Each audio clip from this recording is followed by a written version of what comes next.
नमस्कार। हरियाणा में कांग्रेस पार्टी की चुनावी जनसभाओं को लेकर हालात काफी दिलचस्प हो गए हैं।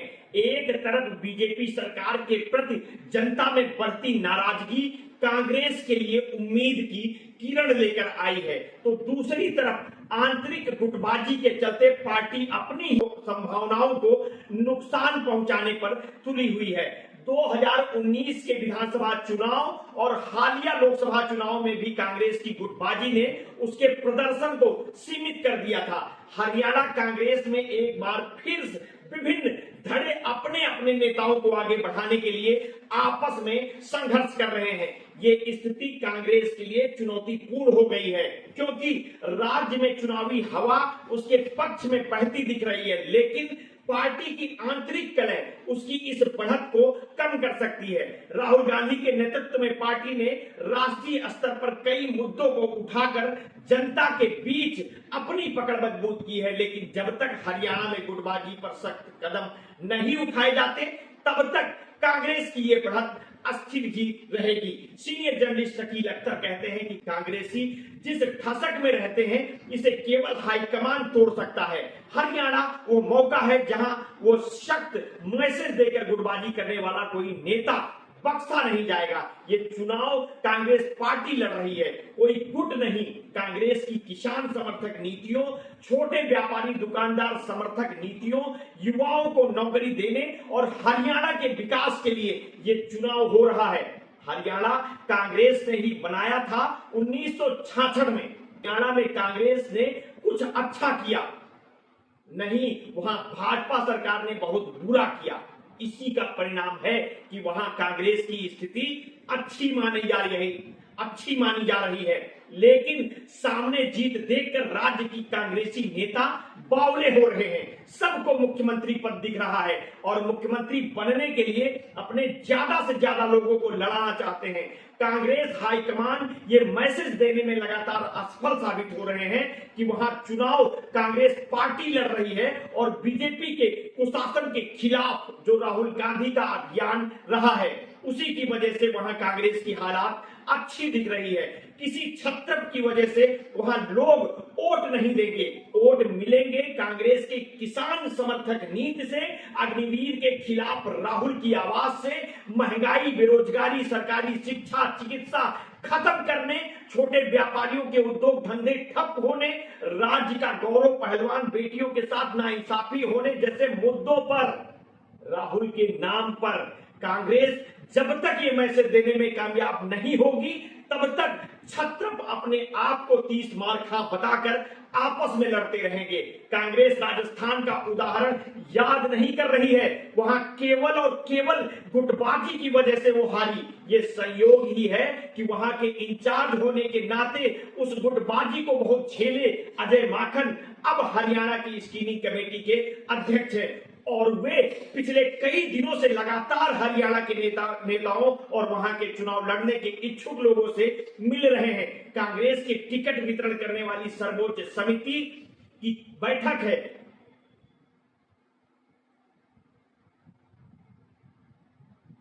कांग्रेस की टिकट वितरण करने वाली सर्वोच्च समिति की आज बैठक है। उससे पहले का काम स्क्रीनिंग कमेटी करती है। हर विधानसभा क्षेत्र के 3 या 4 महत्वपूर्ण उम्मीदवारों का पैनल बनाने का स्क्रीनिंग कमेटी का अध्यक्ष राज्य के बाहर का होता है और माना जाता है कि वो गुटबाजी से अप्रभावित रहेगा। हालांकि ये मजेदार है कि इसी हरियाणा में यही गुटबाजी खुद माकन को 2 साल पहले राज्यसभा हरा चुकी है। राहुल गांधी के कैंडिडेट के तौर पर उनकी पहचान थी, मगर किरण चौधरी ने इसकी परवाह न करके माकन के खिलाफ वोट दिया। उस समय कांग्रेस का ही एक गुट किरण चौधरी को बचाने में लग गया। कांग्रेस की अनुशासन समिति ने उन्हें कारण बताओ नोटिस दिया, उसे दबा दिया गया। यहां तक कि माकन की आवाज को भी राहुल गांधी की यही कमजोरी उन्हें सबसे ज्यादा नुकसान पहुंचाती है। उन्हें बोलना चाहिए था। हरियाणा में ये दूसरा कांग्रेस उम्मीदवार हारा था। इससे पहले प्रख्यात वकील आर.के. आनंद सोनिया गांधी के उम्मीदवार थे। इस समय कांग्रेस में जैसा जलवा अभिषेक सिंघवी का है, वैसा ही कभी आर.के. आनंद का था वकालत का। मगर इन कांग्रेसियों ने तो हिमाचल में सिंधवी को भी हराया और पार्टी को नुकसान करने वाले ऐसे लोगों के खिलाफ अगर एक बार सख्त मैसेज चला जाए तो वो नजीर बन जाता है।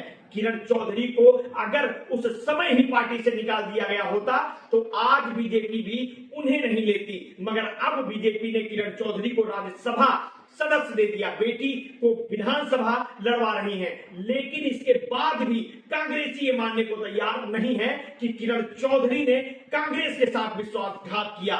उनके भाजपा ज्वाइन करने के बाद ही कुमारी शैलजा और रणदीप सुरजेवाला ने उनके समर्थन में बयान दिए। ये हरियाणा कांग्रेस की सच्ची तस्वीर है और वहां गुटबाजी किस स्तर तक है इसका अंदाजा आप इससे लगा सकते हैं कि कुमारी शैलजा ने स्क्रीनिंग कमेटी को ओवर रूल करके अपने 90 नाम सीधे सीईसी को भेज दिए। हरियाणा में 90 सीटें हैं और इसके अलावा 2556 उम्मीदवार हैं। कुछ सीटों पर तो 40-40 लोगों ने टिकट मांगा है।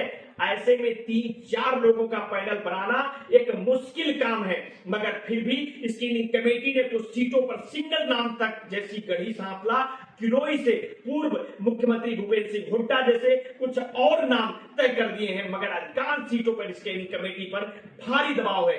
ये दबाव ही इस बात की निशानदेही है कि राज्य में कांग्रेस की स्थिति अच्छी है, लेकिन ये अच्छी स्थिति भाजपा जैसी दूसरी पार्टियों को तो फायदा पहुंचा देती है और कांग्रेस को नुकसान पहुंचा देती है। 2019 विधानसभा में भी हरियाणा में कांग्रेस की स्थिति बहुत अच्छी थी, मगर गुटबाजी की वजह से भी वहां 31 सीटों पर रुक गई।